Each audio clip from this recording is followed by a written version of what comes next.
Hey everybody, Scott Burnett here. Welcome back to the channel and welcome back to another video. Hope everybody's doing well today.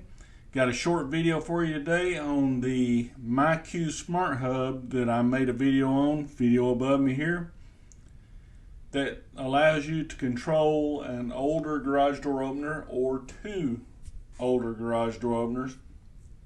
And the question comes from a subscriber. I haven't figured out how to control them independently yet. So let's drop down. I got my iPad here. I've got the MyQ app. And as you can see, here's the app on my iPad. It's kind of small, but you see it.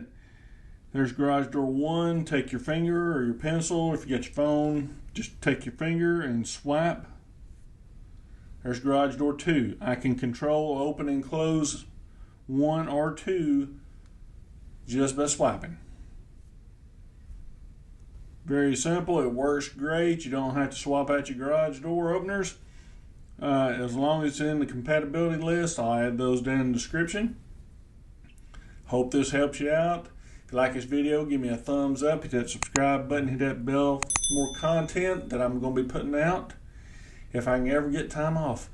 So, work's been rough here lately. But anyway, hope y'all enjoy this. Hope you're having a great day. And I'm going to look right at the end and I hope you're having a great day. And until the next video, thanks for watching.